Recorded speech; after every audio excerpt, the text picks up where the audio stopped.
You're now listening to Odours of the Odeon.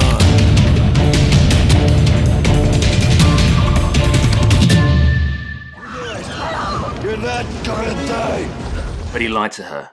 She does die, and we all will. It is a bittersweet symphony that is life, my dear friends. Yeah, you try to make ends meet, you try to make some money, and then you fucking die. Yeah, perhaps dropped by Sylvester Stallone into a mountainous chasm in full glorious Technicolor, but more likely on your own, in a pool of your own urine, whilst your own children, who most likely hate you, rejoice in the fact that after the pauper's funeral they've paid for, there's enough money left from the meagre savings you've bequeathed them for a package holiday to Lorette de Mar. But until that day, loyal listeners, until that sweet release of death takes us... We have a microphone. You all have an evolved inner ear system, and thanks to Tim Berners-Lee, we have an unavoidable medium where you poor bastards have to listen to two blokes who think their opinions matter. So, without further ado about nothing, my name is Honeyfoots Molo. It is the new year of our Lord 2019 AD. I'm joined in the studio by the popcorn politician himself, the Velcro Viking, Aaron Maurice Evans. We are the Odours of the Odeon, and we're here to talk about... Cliffhanger! You want to kill me, don't you, Tucker? Take a number and get in line. First things first, Happy New Year. Indeed. Likewise. How was your new year, mate? It was good. It was very good. And yourself? It was good, mate. What did you get up to? Never mind all that. Let's talk about the films that we watched. All right. This is the most important part. What films did you watch over the Christmas/New Year I period? didn't watch anything. I was at Butlins with the kids. No Nice. TV rule. I What did you watch? I watched quite a few films, actually. I watched The Business, starring Danny Dyer. El Business. Yeah, which was quite good. I haven't seen that one. It's one of those typical sort of UK gangster movies, but it's set in Spain for an added twist. Costa del Crime. Exactly right. Like a poor man's sexy beast. Set in the 80s. It's quite a good film. Yeah. I tell you what I watched, which is an absolute classic. I watched They Live, the John Carpenter movie with Rowdy Roddy Piper. Oh yeah, cool. The one with the sunglasses where he sees what the aliens have been subverting the humans with the sunglasses. Great film. And lastly, a film I saw a couple of weeks ago at the cinema. I went to see The Favourite, that new Olivia Colman film. Oh, Coleman's Mustard. Exactly right. Yeah, it's obviously it's cleaning up at the Golden Globes and is nominated for pretty much everything at the BAFTAs. It's a really, really good film, and I recommend going and see it. To check that out, man. Well, I'm glad you had a good New Year, mate. I know you typically only celebrate the new fiscal year rather than calendar year, so good for you. Right, we have got an absolute belter for you today. What's it all about then? Okay, so imagine good versus evil played out on a ski resort. Right, okay, I'm listening. Talk me through it, darling. Fun and Frolics takes a nasty turn when Michael Sylvester Gardenzino Stallone, seasoned mountain man and apparently dependable mountain rescue expert, conveniently drops his mate's bird off a cliff in a rescue attempt gone wrong. We've all done that. Consumed by guilt, the Italian stallion retreats to Denver, Colorado to lick his wounds and resume his apprenticeship as a cobbler. A year later, with Stallone considering an unwelcome return to the scene of his previous trauma, we find out that unbeknownst to Philadelphia's finest, the largest and most audacious federal heist, 100 million clams at stake here, is taking place in the skies above the scenic Rocky Mountains, quarterbacked by none other than the bloke with the big face out of Harry and the Hendersons. Lithgow. Two bitter mountaineers with nothing but a t-shirt, 26-inch biceps and some old rope go toe-to-toe with an elite villain squad backed by heavy artillery, archetypical henchmen from any movie, and a bloke who did 2 seasons on the bench in the Vanarama National League South. Now, I can assure you, Milton Keynes Snow Zone has never seen anything like this. Obviously, I'm talking about the Sylvester Stallone 1993 classic Cliffhanger. Gassed. I love this film. It's fucking brilliant, isn't it? Really good. Do you know what? They simply don't make films like this anymore. I know that sounds like one of those old wanky things you say, but any modern action film can't hold a candle to this film. It's a thriller, man. It's all thriller, no filler. Yeah, I mean, even the opening scene. Let's think about the opening scene, right? Yeah. You alluded to it earlier. The fundamentals of this scene is that the woman's safety gear breaks and she falls, and Stallone just catches her in time. It's such a good scene, isn't it? It's really, really suspenseful because you've got her fella on the other end of the rope, which is Rooker, who's basically going, "Don't drop her, don't drop her." Yeah. Mate, I'd have cracked like an egg if I was holding that woman and had someone in my ear going, "Don't drop her, don't drop her, don't drop her." No wonder Stallone fucking dropped her. It was inevitable. I quite like the start as well because the music at the start is quite sort of whimsical, classical music. It all seems really positive. So if you've not seen it before and you don't know what's coming, suddenly it's like, oh shit! It's like it's intense when he drops her off that thing, man. But that's what's great about those movies from like the 80s and 90s. That they just don't fuck about. They get straight into the action. There's no preamble. There's no setting the scene. Literally, a woman's safety gear gets dropped off a cliff. It's funny at the beginning of that film in American cinemas, but because like obviously this is about climbing, which is like a common American pastime, they had to put a disclaimer on the film saying basically her safety gear didn't fail, we had to break it in the first place for it to fail. Which you know what it's like out there, you probably would have got sued just for fucking watching it. Yeah, definitely, man. You wouldn't want a brand name on that as that bird disappears into like a 400-foot drop to her own. No, God no. And I love the bit as well, it's really cool the way that she's got that little toy, that little sort of rabbit or whatever it is, and it drops and you just realise, fucking hell, this is a big drop, a really big drop. Well, the scene like where the camera's above her, well, it's you see it as a viewer as if like you're looking through the eyes of Stallone when she like goes down like that and she's screaming, he's like, no! I fucking love that. It's a really good stunt, it's actually amazing to be fair. I thought if they'd been wearing like goalkeeper gloves, I think he would have held on to her. Do you think that's what it is? Climbers need to invest in a good pair of goalkeeping gloves. I was thinking of, what's that German brand? It's like Uhl Sports. Yeah. We see the Germans wearing them. UHL. Like, I think a pair of them and no one's getting dropped into that chasm at all, man. So let's talk a little bit about the cast, because it is star-studded, this cast. It's and obviously we've got a real treat for you, because we've got a special guest who actually starred in the film, talking to us later. Yeah. It's not the teddy bear that got dropped off the... Nor is it Stallone, unfortunately. So obviously it's got Sylvester Stallone in the film as well, but playing the lead villain, who is called... was it Quaylen? Eric Quaylen. Is John Lithgow, who you'll know from God knows how many films. He's in pretty much everything.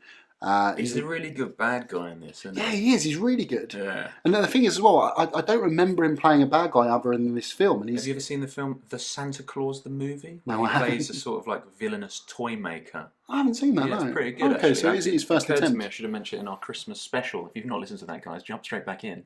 But yeah, it's a really good film. He's got like Dudley Moore and he's like this evil toy maker. Yes, I do know that, yeah. It's fucking good. That film is made for Dudley Moore, because isn't he like an elf or something, isn't he? He's got a club foot, Dudley Moore. Was he really? Yeah, apparently so. I didn't know that. So obviously John Lithgow's playing Eric Quaylen. Interestingly, do you know who else was considered for this film? Who that? Number one, David Bowie, or David Bowie, was considered for this film. The Thin White Duke? Yeah, but another man who I don't think has ever been in a film is the lead singer from Roxy Music. Well, Brian Ferry. He was considered for this film. I just can't see it, can you? That would be amazing. It's a shame. It would have been. Acted in, Brian? I don't think he was. It was really weird about it that he was considered for this. They obviously wanted someone with like a British accent, because Lithgow's almost got that sort of English accent, doesn't he? He's like so proper thesp. Do you reckon they heard "Love Is the Drug" a couple of times? And it was like, that's it. Limbo up, limbo down. Let's get him in the film. Yeah, exactly. Yeah, that's a weird one. Although he does have a bit of a villainous face now. I think about it, Ferry. He's sort of like he reminds me of the bad guy from what's his name? The Irish actor who was in Usual Suspects. Oh, Gay Byrne. Gay Byrne. Yeah, he's sort of got that little look about him. Well, particularly in the early 80s when he had that little pencil line moustache. That's gross, wasn't it? I think his son's like some crazy sort of vegan. He's like a fox hunting protester, isn't he? I think didn't he get into Parliament at one point and throw a load of paint over someone? Him and Swampy, mate. Yeah. Him and Swampy and the Fathers for Justice were up Big Ben. I think they just need a square meal and a decent shower, and those guys will be all right. Also, in the film, we have Michael Rooker, who is playing Hal Tucker, who is Sylvester Stallone's partner, in inverted commas. It's his wife who obviously dies, or girlfriend that dies at the beginning of the film. Yeah, Stallone drops his missus. That's a bad move. Man. He's a really good actor, Michael Rooker. For me, the film I remember him most in is Mallrats. I don't know whether you've seen it, where they stink palm their hands and offer him some some chocolate covered pretzels, and he's basically eating with like a shitty hand. He's fucking brilliant. He looks a bit like the drummer from the Red Hot Chili Peppers, I think. Oh, Chad Smith. Is it Chad Smith? Flea, or is it Flea? No, Flea's the bassist. Oh, sorry, the bassist. That's what I mean, the bassist. Yeah. And we have Leon. Do you remember Leon? Short-lived career. Yeah, of course, man. Lest we forget, Leon from Cool Runnings. Exactly right. He's in it as well. He had a thing in his contract that he could only do films that were set in the snow, in the mountains. Cool Runnings. Wait, think about it. Cool Runnings. Yeah. Cliffhanger. Name another one. I can't name another film. Can't remember another film he's been in, exactly, 100%. He was, I think, in that really controversial music video by Madonna. Yeah, he was, wasn't he? That's right. Yeah. Was it sex? Was it? I think it was. She like having sex with Jesus, and he was the Jesus. Oh yeah, that's right. Yeah, that's right. It was one of the things that you probably look at now wouldn't bat an eyelid, but I think when it was released, it like had sort of Middle America up in arms, edgy back then. Yeah, strange. So he's playing Kinnett, and he's good in it. Actually, I like him. Yeah, he's a bit of an evil bastard, isn't he? He's a naughty bugger.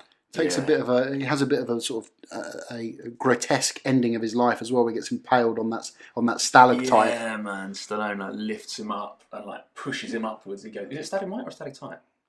Stalagmite is growing from the ground up. A stalactite is from the top down. Good intel. There you go. Do you know how you remember it? Stalag might be right about that. Well, that's how you remember it. A stalagmite might have been a stalactite, but it dripped down. I'd love that. Leon knew that as he was going through this. As an experienced man making films in the snow, he'd probably be the only one that did. He definitely would have known. Feel the rhythm, feel the rhymes. Come on, people. Come on, it's stalagmite time.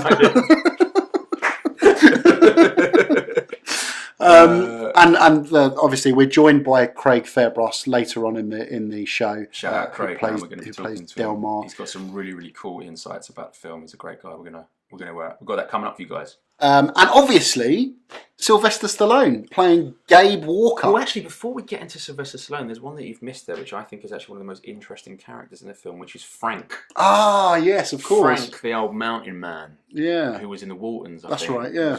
Was he John Boy Walton? Yeah, I think he was, yeah. Yeah, I like it, man. Yeah, there's that weird scene at the start where he's like casually doing a large-scale abstract oil painting in the middle of the mountain rescue room. Do you remember? Do you remember? And then, like, he says, they're like, what is that? He's like, it's a banana eating a monkey. Nature in reverse. It's a really odd scene. You think that would allude to something later on in the film? Yeah, exactly. Sounds like a bit of foreshadowing. It's like a sort of frustrated artist at odds with the world. He's like sort of Salvador Dali of the Andes or something. But I think it's sort of depicting how boring their life is and how, very few rescues actually take place on the mountainside. That he's dedicating his time to this painting. Yeah. Which brings us really neatly onto what then happens, which is the biggest heist in American history. It would be cool to think actually this film was literally just about a frustrated artist at odds with the world, like trying to make sense of man's delicate relationship with nature, whilst in the background there just happens to be this crime caper going on with like Sylvester Stallone and all these guys. Well, maybe, do you know what, if they remade it, that's what it would be now. That's what a 2019 remake of it would be. Banana eating a monkey. Yeah. Nature in reverse. Okay, so let's start by talking about the biggest stunt in the film, which happens right at the beginning. Wicked, this scene. It's the mid-air heist that's taking place, right? Yeah. So fundamentally, there's $100 million of federal money being flown above the Rocky Mountains in a federal plane. Right. On the plane is an inside agent. That's right. Who's organised for Quaylen to steal the money. The bald guy with the tash. Exactly right. Arled. What's his name, actually, that character? The character's name is Richard Travers. Oh, yeah, Travers. Played by Rex Linn. He's the inside agent who's basically organised this mid-air heist. Now, the important thing about this stunt is that there's two planes in the air at the same time, with a rope going from one plane to the other. Amazing. And people are being passed down the plane, as well as this huge amount of money that's in these big black boxes. It's a bit like if you go on a Ryanair flight.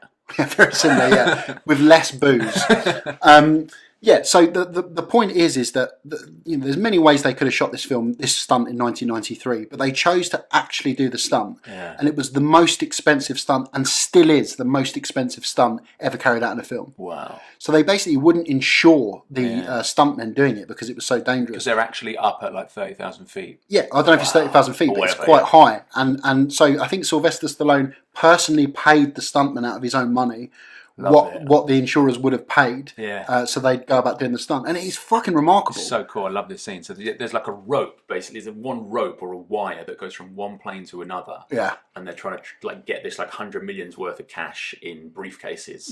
From one to the other, having killed everyone in the first plane, and then they're about to blow it up. By the way, so cool. And it goes wrong. Yeah. And that's the point of the stunt, is that it goes wrong. Yeah. So one of the planes, I think, explodes too early, and the money's hanging down the bottom of the plane. And this is how the whole film starts: is that in the mountains there's $100 million worth of money that's scattered about the place, and Quaylen has to lean on the resources and the expertise of these two mountaineers to try and find the plane, try and find the money. Chase is on, man. So what this also gives is the only thing that gives Travers a tiny little bit of power in the film, because they're basically tracked, these money boxes, and he's got this little system that can locate them. It's this bullshit primitive, almost like Nintendo 64 handset that he's got. It looks like one of those early issue GPSs that people used to get about 15 years ago. Yeah. Called like a Tom. Tom, You know yeah. what I mean? Exactly. Like, it was driving everyone into lakes and stuff like that. It's kind of like that. It keeps going on about how this thing's got over 50,000 key code combinations, and he's the only one who's got the number to it. Yeah. So Quaylen can't kill him for the simple fact that if he needs the money, He he's needs got to find his cashy P, man. That's what's getting him to it. It's crazy, isn't it? The ways that people used to transfer money prior to online banking. Yeah, exactly. Imagine Get it from one plane to another. The film would have been over in about 2 minutes if it was set now. Yeah, transfer. Easy. Done. Jump on the app. I tell you what would be really, really cool, actually. Imagine actually hearing from someone who was on that plane as to what it was like. I think we can. Let's speak to Craig Fairbrass, who was playing the character of Delmar. Delmar. By the way, was his name Derek Marr? Yeah. Or was it Delmar? I think Delmar just sounds like some Spanish Delmar! resort. It's like Del Boy. I think his name was Derek Marr. Derek Marr. Well, let's speak now to Craig Fairbrass, who was obviously in that film and went on to play many roles on British TV and has been in lots of films and has an exciting film coming out very, very soon. So let's talk to the man himself. Well, Craig, thanks so much for joining us. How are you? I'm very well, very well. Looking forward to this new year of 2019. Yeah, New Year indeed. How was your New Year's? It was good, yeah. Funny enough, I went to a wedding. Oh, really? Who gets married on New Year's Day? Yeah, exactly, yeah. But, yeah, no, it was nice. It was nice. Good. Well, I hope you had a good Christmas as well. So I suppose the obvious place to start is to talk about Cliffhanger. It is a great film. I actually watched it again last night in preparation for our conversation. I do love the movie. Right, was that the uncut version or the soft version? I think it was the uncut version, actually. Right. Well, do you know what? Funny enough, the thing that stuck out to me the most is that you killed Frank. I completely forgot that you're the guy who killed Frank. How do you think I feel growing up watching the Waltons? I couldn't believe it. You bastard, Fairbrass. For some reason in my mind, I thought it was John Lithgow's character, but watching it again, you absolutely pepper him with bullets. No, obviously, I grew up watching that show, fun enough. I remember it as a kid, you know, it used to be on a Tuesday night at 8 on the BBC Two. So I used to watch it with my mum and dad, and I loved the Waltons, and it was so weird when I turned up in Italy when we was filming, and it was him. It blew me away. Well, that must have been a sort of a strange time for you in general, right? Because, I mean, you'd done a couple of films before, and you were sort of building out your profile as an actor. I'm really keen to understand, how did that role come about in Cliffhanger? Well, to be honest with you, yeah, I'd done a couple of things. I did the For Queen and Country with Denzel Washington, and then obviously after that, you know, there weren't many films being made in England at that time, funny enough. And then you start cutting your teeth as an actor with TV, you know, anything that comes along. I did a couple of bits and bobs. And then I landed a nice little role in a show called Prime Suspect, which sort of popped and was very high profile. Mm. And an agent, the agent I was with at the time, had an affiliation with an American agency, and the agent there said, "Oh yeah, we like the look of that tall fella, one of the detectives, Craig. If you ever get some spare time, you should seriously think about coming over to Hollywood." And I was sort of going for a bit of a downtime at the time, and I was like a little bit not depressed, but just thought, you know, you get sort of, I don't know, even now in this business, you have up days and bad days, and sometimes things are not going as you want them to do, and you get a little bit, I don't know, disillusioned with the business. Mm. And I went, you know what, I'm going to go. I got an airline ticket, and I went over to LA, and did some meetings, went up for 2 big movies. One was The Bodyguard. I got very, very, very close, because they was going to make him, Whitney Houston's original bodyguard was going to be this young flash geezer from London. All right. But they went with this big guy from New York, and there were some issues with work visas, and I think Gary Kemp was the only British actor they used in the film at the time. Anyway, cut a long story short, I was like, no. And the agent said to me, I've got a meeting for you tomorrow with a casting director called Mindy Marin, who's like a very, very big casting director. She's very hard to see, but she likes the look of you. So I was like, oh, really? So I get the meeting and I go in. And the night before, I'm doing a little bit of due diligence about her. And then I realised that she'd cast that the director of this film Rennie Harlin directed one of my favourite movies, which is Die Hard 2. I always preferred Die Hard 2 because I love any action films that are in the snow. You know, Majesty's Secret Service, Die Hard 2, all of those films. And I was like, oh, God. So when I met her, she told me about the project, but I was just so excited because she said to me, listen, I want you to meet the director. And I was like, listen, I don't care about the film. I just want to make Rennie Harlin. And she sort of laughed, and a week later, it sort of went a bit quiet, and I thought, oh, she's obviously changed her mind. But then the agents called me up and said, oh, you've got a meeting on Thursday, you're going to go along to meet Rennie. So I went along, you know, and see, the thing is, the difference about LA is at that time, because I was so naive and a little bit ignorant, and I was thought, oh, you know, I was 29 years old, I was like, wait till they see me, you know, big geezer from London. I was quite excited, and I was naive, and I walked into the room, and I saw it. That was the days of 10 by 8s when there was pictures of actors, and they were like up to my waist everywhere in the office. And I realised that they were the actors they were sieving through to find these 8 bad guys. So I went along there, I met Rennie. I actually read for John Lithgow's role. Oh, really? Because I think he had the most dialogue, so I was gauging people off of those couple of scenes. And it went really well. The meeting went really well. I could tell. He was looking at me and he was chatting to me. I was in there a long time, and I walked out of the office. And Mindy walked out to me and she said, "Craig, that you've been in there the longest. I've got a funny feeling he likes you." I was like, "Oh God, that's fantastic news, fantastic news." And then for a month, I didn't hear a thing. I was like, "No, I can't believe it." Basically, I went back, started doing Prime Suspect 2. Right out of the blue, I got a fax. I came back to the hotel, and there was a fax behind the counter, and they said, "You're in the running. You're in the mix." And a little bit of a break. So I was like, "Oh God, that's fantastic news! I can't believe it. I'm in the mix to play one of these fellas. No matter who it is, I just want to be in the film. I don't care if it's a fucking day. I just want to be in the film." Yeah. Sylvester Stallone, Rocky. It's like doing nothing. And the funny thing was, a little bit later, I got another call and said, "We need you. We're auditioning in London." And I said, "Hold on a minute. We're auditioning in London. I've already been up for the film twice." Yeah, I know, but they want to see some more actors and they want you to go on tape and read another scene. I was like, "Oh, you are joking." You know, I'd pulled a graft in, gone out to LA, and here I am back in London, and I've gone full circle, just like another actor going up for another poxy job. Do you know what I mean? Yeah. Cut a long story short, I've gone up for it. I've had to pick myself out the dumps and say, "Listen, this is your role." Because I'll tell you what I did, this is a little secret. No one really knows this. You're the first person I've told this to. The facts that I got from my agent at the time with Mindy Marin saying, "You have my guarantee, you know, Craig's in the favourite, blah, blah, blah, blah." I said to my agent, "Can I have that fax?" It was a real positive fax in the days of faxes, no emails. Yeah. And I went home and I pinned it on my wall. And every night before I went to bed, I used to visualise being in that movie. I used to visualise getting the call that you're going to do it. I never missed a day, never missed a night. Just constantly visualising myself being on that film. So I went in, I did the audition, did a really good audition, came back, never heard nothing for about 2 weeks. And all of a sudden, one night, I'm in the bath. Wife said to me, "It's your agent from LA on the phone." I go downstairs, she says, "Craig, you got it. We got an offer for the role of Delmar." And I was like, it was like a dream come true. Absolutely dream come true. I couldn't believe it. I was like riding high for months. I couldn't believe it. I was doing Prime Suspect 2. It was a nice chunk of dough at the time. And we're going to film in Italy. You're going to be out there for like 4 or 5 months. I was like, I can't believe it, because on them big movies, you've got so much money. They bring the actors in, and you're there from day one to the end in case things change. Yeah.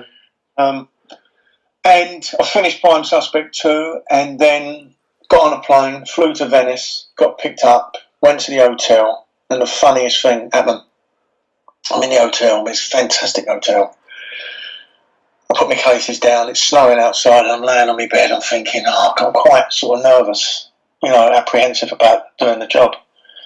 And I can hear this tapping every couple of minutes, a couple of seconds, like tapping on the wall.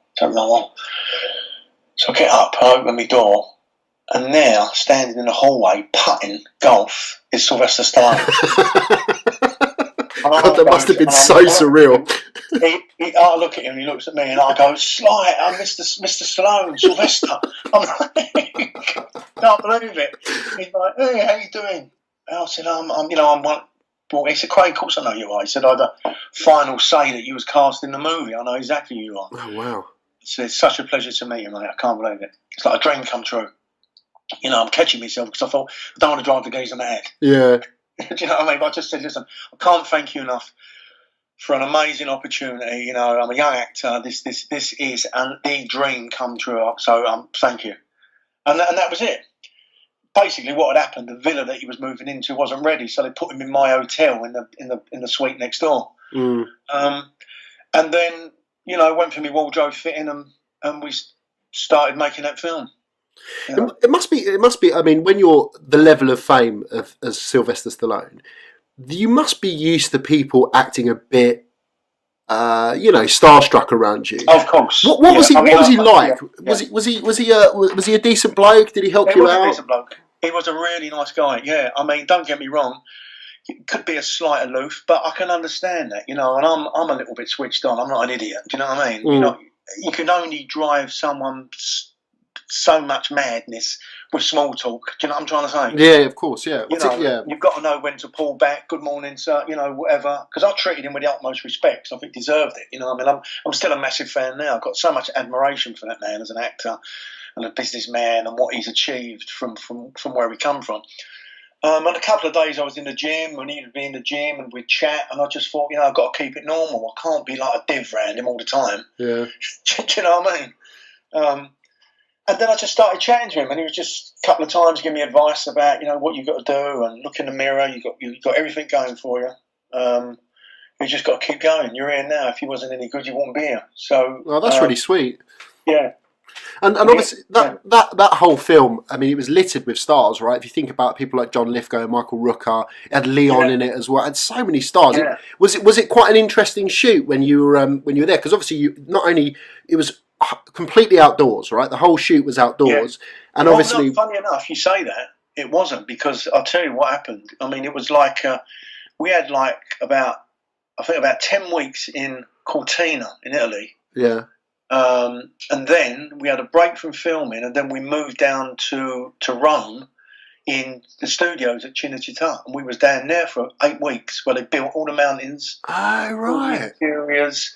Yeah, completely took over the whole studio. It was the biggest movie of the time at that time. It was just had money to burn on that film. It was just because all of the stuff, the big action stuff, is all interiors. Oh, I didn't realise it was a set. I thought most of it was outside. To be honest with you, that's pretty remarkable. You know the scene where Stallone is at the beginning of the movie, where she's hanging there. Yeah, bit where he says, "You're not going to die," and then she dies. All the close-ups were done in the car park in Cinecittà. With a blue sky. I was watching it. It's the magic of film is the magic of film. Yeah. It's incredible what you can do.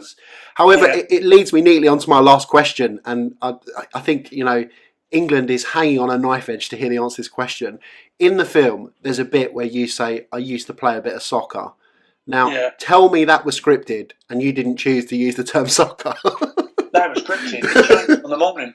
It changed on the morning because we'd been trying to shoot that scene for about a month, and every time we went to this certain location, the weather was terrible. Yeah. And it was quite a dangerous location because it was like a little platform, literally on the side of a cliff, which was like, I can't tell you, it was absolutely petrifying to get on there, let alone run around and headbutt and stamp and kick.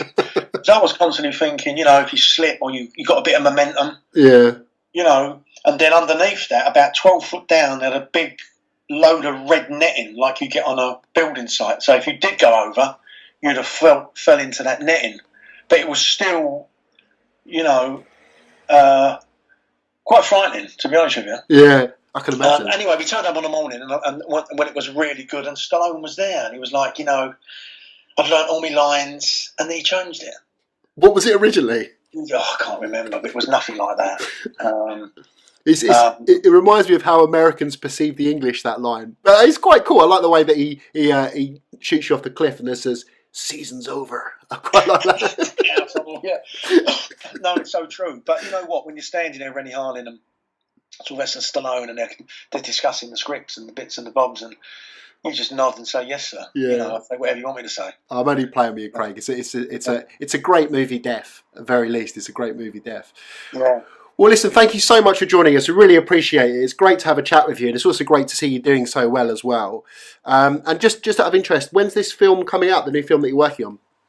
Well, I've got another little thing. I've got a little thing. I did a little bit in Scott Adkins' new film, Avengement. I play his brother. That's out next year. Rise of the Foot Soldier 4, obviously. But Muscle, the one I'm really excited about, is it will be imminently because there's a lot of stuff going on with it. So I suppose, the first half of the year. Awesome. Well, we'll share all of our stuff on social media to make sure that our audience are able to watch that as well and able to get tickets to that. So once again, Craig, thank you so much. It's been a real pleasure. And you, mate. Take care. Happy New Year to you. You too. That's Craig Fairbrass. Really interesting guy. Yeah. Carved out a very interesting career as well since doing Cliffhanger. I'm so glad I asked him that question about the soccer thing as well. He's such a cool guy. That was such a wicked interview. The dialogue in that scene is really funny though. Well, the first thing is he calls him a slag. It's like, let's listen to it. It's such a British thing. I love it when you call another geezer a slag, and he does it. Let's give it a listen. You're an asshole. Yeah? And you're a loudmouth punk slag. He's about to die. Fucking ridiculous. You're a loudmouth punk slag. Wicked. And then there's obviously the dialogue about football as well. Now, it must have been so interesting to be an American to be listening to this in the 90s. Yeah, like, but just before the World Cup in America as well in '93. So Yeah. That actually goes on for ages, that scene as well. Like, it's about 3.5 minutes. I thought he was going to try and explain the offside rule to him at some point. It's getting ridiculous. Let's listen to that scene. I was a fucking good striker. Yeah, let's listen to it. Tell me, you like soccer? It's a great sport. I was a fucking good striker. In an outside There's a cool little comeback from Hal though, isn't it, when he gets the better of Delmar. Oh yeah, let's play that now. Season's over, asshole! Season's over. It'd be great if the FA employed Hal to come in every time they sacked someone. Actually, it'd be amazing. Just to deliver that line. Yeah. Season's Just over. helicopter him in. So could have done it from Mourinho, Carrington. Season's over, and then he's off again. Oh my god! I think Rooker should be employed by the FA and spice it up a little bit. Wicked, man. It's really cool. We're talking about the stuff about Stallone. Imagine the whirlwind that must have been when you get given the part. You're like a pretty well-known British TV actor. You get this part in a Hollywood blockbuster. Yeah. You're flown in. You're laying on your bed. You hear this putting noise. You wake up. The fucking Stallone's outside your door. Finding Sylvester Stallone just rolling around an empty hotel, putting in the fucking hallway. It's hilarious. Maybe he went out and actually found a local Italian crazy golf as well. to tee up his skills as well. I think it says a lot about his dedication as well. Like, he's obviously a very driven individual, Stallone. Because if I was left to my own devices in a hotel, I'd just be looking for the adult channel. Like, I wouldn't be. I don't want to be getting practicing your 3 wood strokes. out. Yeah, it's cool. I also really like the thing that he said about the most dramatic scene at the start of the film where he drops her. Was filmed in a car park. Yeah. So cool. Well, the worst thing about that is, imagine you're on your way to work and you park up your car in the usual car park and Stallone's hanging from a fucking rope with a bird on his arm. Yeah, Stallone hanging there like a Morrison's car park with like a load of upturned trolleys in the background. Really cool, man. It's cool because I wanted to ask him that question about Stallone because I listened to a really interesting interview with Simon Pegg where he's talking about Tom Cruise, where he says these guys are so fucking famous. Yeah. They're used to people completely spooking out around them. That they've almost built up this way of making people feel comfortable around them because they're aware of what they're going through.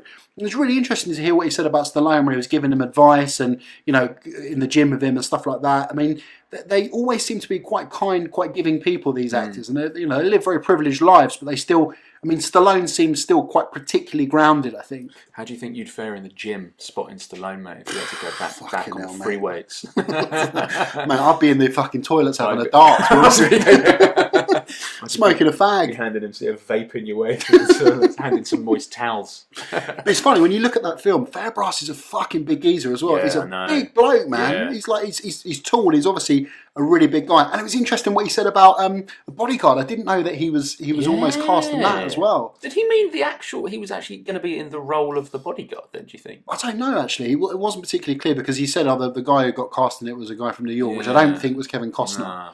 I don't know, man. I'd like to have seen Craig. I think he could have saved Whitney Houston. I think he would have Long done, term. Yeah, what, as in stop the drowning in the bath? Correct. I'd have backed him to do that, man. Yeah. So let's go back to the premise of the film, which is about a fucking heist taking place on an airplane. I love hijackings. Really? Skyjackings. Yeah, there seem to be... No, mate, D.B. Cooper. We've spoken about D.B. Cooper so many times. D.B. Cooper is a classic. For those of you who don't know about the story of D.B. Cooper, it's actually really similar to Cliffhanger. Yeah. Basically, there was a geezer on a plane wearing a dodgy moustache, and the plane takes off, and he hijacks the plane and threatens to fucking, nosedive it unless he gets $200,000. Yeah. Stops in, I think it's DC, Yeah. gets the money put on board, and then the geezer fucking jumps out the plane Yeah, with a parachute on and all the money. All the money. And they've still never found the been guy. found since. This was in like 1971, right? Or something like that. Right? Yeah, it's crazy. I tell you what, the 70s was a bit of a golden era for hijacking, man. Yeah, Beautiful time. You don't get like that anymore. no, It's a shame. wouldn't get it these days. You ever heard of one called it was called Operation Entebbe? You ever heard of No. that? That was this one in the 70s where I think it was the PLO, the Palestinians, skyjacked a plane going to France or something like that from Greece and actually diverted it to Uganda, where it was met by Idi Amin, the dictator of Uganda. Last King of Scotland. Last King of Scotland, yeah, the last King of Jason Scotland, who it was like state-sponsored skyjacking. Right. Okay. Yeah. So they funded the skyjacking. I don't know about funded it, but they were on board. They liked it. Really? They had a bit of it. Yeah. Because the Palestinians used to use a lot of women. What do you mean? Well, they used to have a lot of women actually do the skyjacking. So the women would do the skyjacking? Women would be on the fucking plane doing the hijacking. You'd never associate skyjackers with women. Well, you say that, but actually in this film, there's a character that we've not really spoken about yet. Oh, of course. Who is Crystal. one of the Crystal. Yeah, The Caroline woman. Goodall's character. Yeah, The English actress. Yeah, her character's quite interesting because she's really pivotal for, during the actual skyjacking itself, and they're trying to develop the relationship that she's got with Lithgow's character. Lithgow, yeah. And then he kills her, It's right? really strange. She's almost like, she's a bit like the brains behind the brawn of the other lot. I think. Yeah. Like she's kind of like guiding him through it. Well, the thing is, she's the only pilot other than John Lithgow, Other than right? Lithgow, yeah. So when it gets to the point where he's like negotiating with His Travis's value. character, Yeah, exactly. yeah. So he kills her, right? kills He's like- her! Doesn't he say something like "I love you" while he kills No, her? he or goes, something? no, he says, true love is real sacrifice, or something That's like right, that. yeah. Something like that. Well, he shoots her through the gut, and then she starts bleeding from the mouth. And then she's gone. She's actually a really cool character, yeah. Such a bastard, Lithgow. But again, that helps develop his character as being a real nasty piece of work, He is right? a ruthless mother lover, definitely. And he comes to a rather tragic abrupt end. end where he dies in the Well, helicopter. there's no evidence that he's dead, mate. We'd never see the body. Well, that could have teed up a cliffhanger too, where maybe Lithgow comes back as like a cyborg. He's He's, cyborg, like, yeah, oh, he's just man. like completely burnt to shit like that. He's rebuilt himself out of the helicopter parts to be a half man, half helicopter. like a mandroid. yeah, like an android. Yeah. Right. So usually at this stage we talk about the themes, the underlying themes of the film. Yeah, the subtext, the undercurrent. The story behind the story, Yeah. but obviously there isn't really much, or there aren't really many themes in this film, right? There's not really. I mean, there's sort of, other than Frank's, isolated artistic outbursts earlier in the film, there's not much going on beneath the surface. Like, kind of is what it is. Yeah, but it doesn't really need to be though, right? It's an action film. It's like these people who want. It's like these people who watch Die Hard and claim that it's about the Japanese enforced economic stagnation of the late 80s. Actually, it's just a fucking film, right? Yeah, I know. People take this shit a bit too seriously, don't they? You know, this film got a shit load of flack from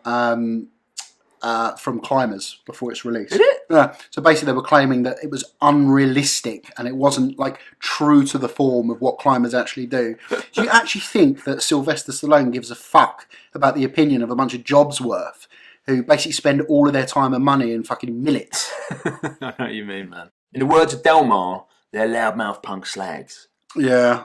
Maybe we're just laying into the rock climbers a little bit. Yeah, the rock climbing community. I mean, to be fair though, it's not like they can really clap back. They're not going to be listening to this up a mountain. There's no Wi-Fi. That's true. And their fingers are probably covered in chalk, so it's not like they can get on social media and start like texting back to us. Bless them. Shout out the rock climbers. Yeah, it's funny. You always get like stupid criticism of films because they're not like technically correct or they're inconsistent to how things really work. It's weird, isn't it? It's like if you had like a long-term TfL employee who drives a bus around the North Circular watching Keanu Reeves in Speed and saying, that's not quite how the gear system works. Yeah, it's ridiculous. Exactly right. It's like unnecessary technical criticism. Like imagine like watching Passenger 57 and saying, I think you'll find that that's not quite how the duty-free system works on a plane. It's fucking stupid. It's really fucking irritating. These gigabytes who like criticise Interstellar because it doesn't adhere to Stephen Hawking's theories. I mean, of course it fucking bloody doesn't. I mean, they forget the fact that Matthew fucking McConaughey is living in a bookshelf in that film. They're happy to criticise the inconsistency within the physics. It's a fucking film, for God's sake! Obviously, it's a fucking action film. There's not any themes. It's lacking in themes. Lacking in depth. If we were to remake this in 2019, we always pose this question at the end of the podcast. If we were to remake the film in the modern era, who would we cast? Yeah, man, who'd be in it? Well, let's start. Do you mind if I start? Please do. The character of Leon. I'd break his role down into two characters. Okay. So let's think about it. He plays a Jamaican. Yeah. He's a big geezer. He's good with his words. Yeah. I think I'd get Shakademus and Pliers to play the two characters. I'd break it down. Baby girl! Imagine the lines being delivered in unison by Shakademus and Pliers. Yeah, man. That would work. I'm digging that. Yeah. You feeling that? I'd have them on board, 100%. Yeah, good shout. I was thinking, there wasn't that many that sprung to mind as obvious ones for this one, but I was thinking, the scene at the start where he drops Hal's missus. Yeah. I thought who would be really good as Hal's missus would be Doreen from Birds of a Feather. Ah, yeah, okay. Leslie Joseph. Yeah. It's just like dropping like that. That's a good shout. Yeah. Leon, I didn't really have any thoughts on Leon. I was thinking maybe someone who was a bit all action, like a Tony Yeboah type. Yeah, that would work. Flawed action hero. Tony Yeboah, yeah, that would work. But I think we stick with Chuckademus and Pliers for that one. Split the role in two. For the rest of them, I mean, I guess for we could get a load of sort of Palestinian female hijackers from the 1970s to fill the plane. Just make up the cast, yeah. Standard. Okay, so what about Lithgow's character? Lithgow, he's a tricky one. Well, let's think about this. We need someone who has been stealing at large scale from the public purse, very much as he does on the plane, whose erratic decision-making has led everyone off a ledge, cliff, both a cliff and a fiscal cliff. Yeah. So I was thinking old David Cameron, mate, maybe old Gammonhead, the architect of Brexit. What do you reckon? It's a good shout. He ticks all the boxes. He really does. I think he's available as well. I think as well he's got a very similar talking pattern to Lithgow, that sort of posh public schoolboy, plummy sort of... gross, sort of Etonian, like boys club type thing. Yeah, sort of head boy at Charter House. Yeah, that would work. What about Delmar? Oh, Craig Fairbrass. Oh, Delmar, let's think about this. I'd love to give the role back to Craig, but I think we have to find someone else. Yeah, I mean, he'd be my first option, but in lieu of that, now that he's embarked on a career doing basically British hooligan films, we need someone who has experience playing football to a decent level. Yeah. Someone who can bring a bit of European flair to the role. And also someone who's moved into acting, right? What about Cantona? Oh, hello! Cantona. Fucking absolutely. He's cast. He's got the role. I'd love Cantona playing Delmar. I can see him doing the lines as well. It's like, you punk slag. You punk slag. You punk slag. I used to be the false nine, you punk slag. Yeah. Imagine the positions that he'd say. Inside right. Okay, so there's what I thought of actually. So for Frank, we need like a mercurial artist cut down on his prime. So I think we have to go for Jean-Michel Basquiat again. Well, we've had him already, though. Yeah, we used him in Leslie Grantham Christmas Panto last week, so I think we can get him back on a payroll type issue. Like a 2-for-1. I think he'd be up for it, mate. Unless you've got anyone else in mind. No, I think Basquiat's a good shout. When in doubt, let's go for him. Okay. Okay, so that leaves... Okay, so we've got Lithgow, we've got Delmar, we've got Chuckademus and Pliers. Oh, what about Stallone? Yeah, man. The main man himself. Well, let's think about Stallone. So... we've got a guy who needs bounce back ability, right? Yeah. So he's been in some trouble in the past and he's managed to sort of prevail. Yeah. Didn't we say that he'd become a cobbler? He quit his job to become. Yeah. So someone who's a former cobbler. In the year before he returns in Cliffhanger, he went back to his job as an apprentice cobbler in Denver. That's correct. In Denver, yeah. And we need someone with a sort of Italian-sounding name. Who brings all these disciplines together? So we've got bounce back ability, former cobbler, Italian surname. What about Marco Gabbiadini? Oh, he played for Northampton, didn't he? Exactly. The former cobbler. Oh, that's perfect. Yeah. What a great fit. Mate, him and Cantona could share sort of quite disrelated football stories as Yeah. well, like in the trailer in the car park at Morrison's when they're filming these scenes, mate. Well, they'd need to be the seagulls near the trailer, obviously. Yeah, that's right. But imagine... I think the other thing I'd add on the remake would be like where we'd set it. Like I'd like to see a version of like Cliffhanger on ice, like a Disney on Ice type version. Right, of it. yeah, like you get like Beauty and the Beast on yeah, ice. Yeah. Perhaps at like the NEC Birmingham where they did Gladiators or something like Gabbiadini. Like. Imagine that fucking John Anderson guy getting involved as well. Cliffhangers ready. Chakademus and players ready. He could narrate the whole film. That'd be amazing. I'd go and see this, man. Well, as always, thanks for your ears. We really appreciate it. Don't be afraid to follow us on Twitter, Odours_Odeon, and Facebook at Odours of the Odeon. Also, don't be that guy. Fucking subscribe, like, share, retweet. We actually posted a question on Twitter this week and we still haven't had the correct answer yet. There is a movie that brings together these 4 actors and actresses. Can you name the movie that they all starred in together? We have Forrest Whitaker, Tim Robbins, Julia Roberts, and a friend of the show, Richard E. Grant. Yeah. So there is a film out there that stars these 4 actors. Do you know the film? Do you know? I got a clue, mate. Well, there you go, mate. You have to do your research. Tweet in the answers. We're always happy to hear from our audience, and we look forward to speaking to you next week. Season's over, asshole! You've been listening to Odours of the Odeon.